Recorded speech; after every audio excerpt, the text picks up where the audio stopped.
कासीपुर गांव एक ऐसा गांव जो हर सुबह सूरज की पहली किरण के साथ मुस्कुराता है, लेकिन हर मुस्कान के पीछे एक अधूरी कहानी छुपी होती है।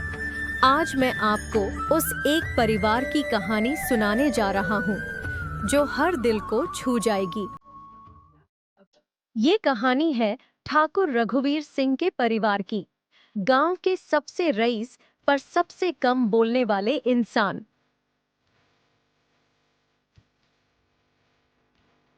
राजू, कहाँ है तू? दूध लाया कि नहीं? जी बाबूजी, लाया हूं, लेकिन आज गाय ने दूध कम दिया। राजू ठाकुर साहब का छोटा बेटा, सीधा सादा लेकिन कुछ अलग सोचने वाला।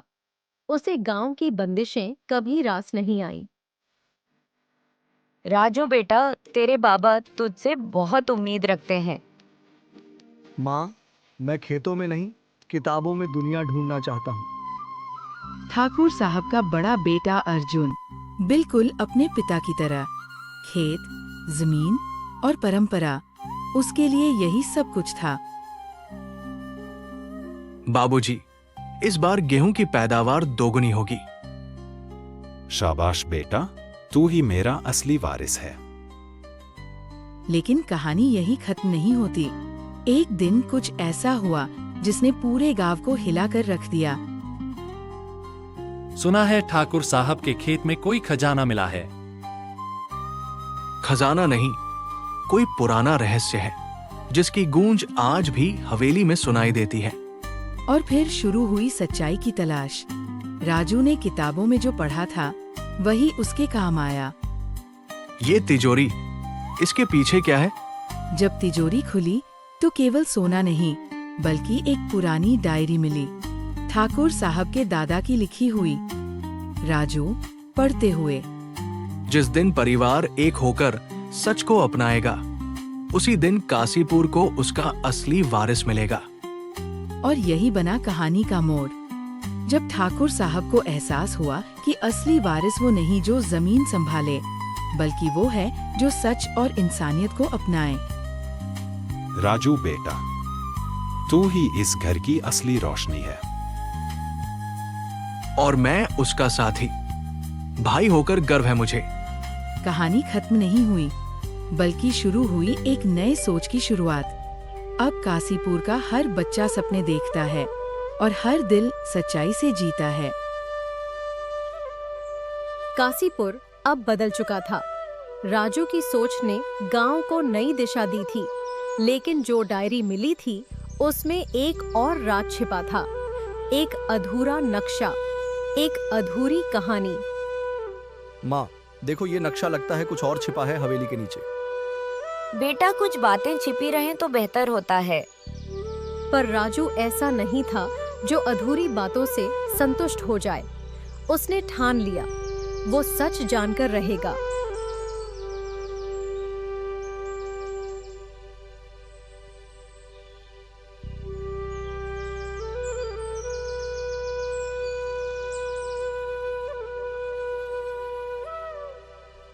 भाई, तू सच में मानता है कि नीचे कोई रहस्य है? रहस्य नहीं, हमारी जड़ों का सच है। तहखाने की दीवार में एक छेद मिला और उसके पीछे एक पुरानी लोहे की सीढ़ी। नीचे उतरते ही एक गुप्त कमरा था, जिसमें लकड़ी का संदूक रखा था।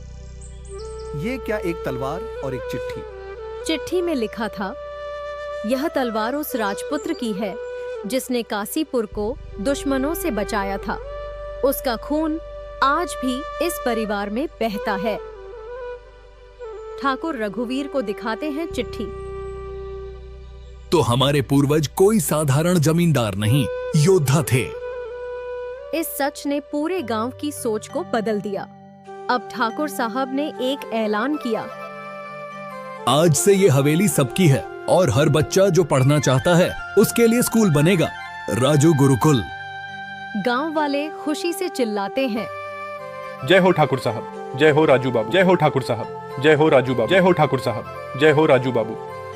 कासीपुर अब सिर्फ एक गांव नहीं, एक मिसाल बन गया था, जहां हर दीवार एक कहानी कहती थी और हर बच्चा अपने अंदर एक हीरो ढूंढता था।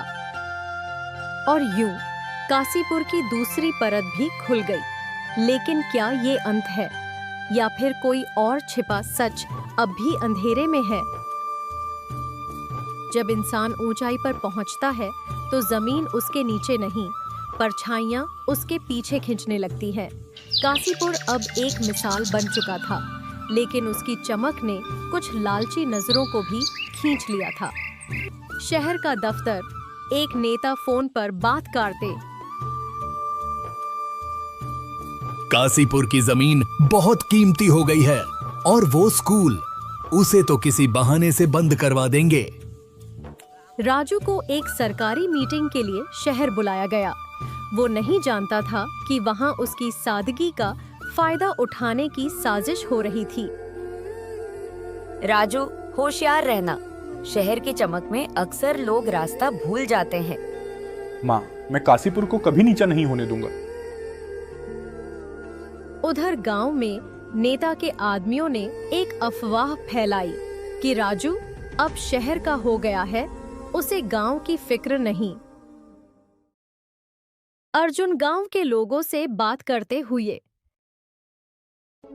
राजू ऐसा कभी नहीं कर सकता। वो काशीपुर की आत्मा है।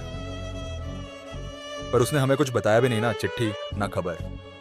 इसी बीच हवेली के पुराने नौकर माखन ने एक राज सुना दिया।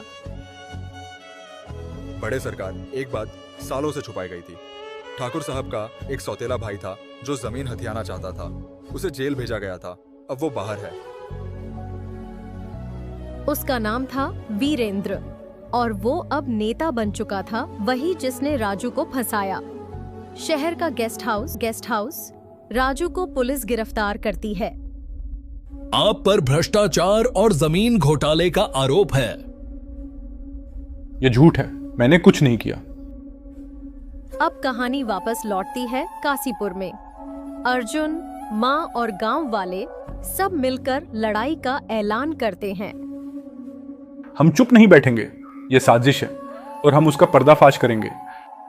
और फिर शुरू हुआ संघर्ष। कागज, गवाही, गांव की एकजुटता और एक छुपी रिकॉर्डिंग जिसने सब कुछ पलट दिया।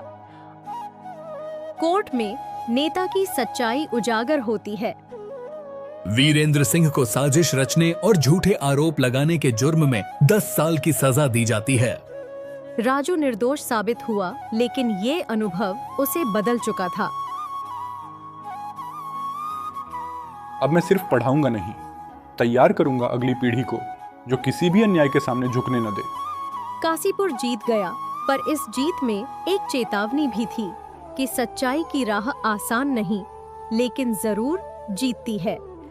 और बस यहीं पूरी होती है काशीपुर की वो कहानी जो एक परिवार से शुरू हुई थी और एक पीढ़ी की सोच बन गई।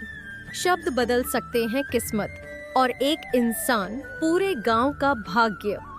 ये सिर्फ काशीपुर की कहानी नहीं थी, ये तुम्हारी, हमारी और हर उस आवाज की कहानी थी जो चुप नहीं रहती।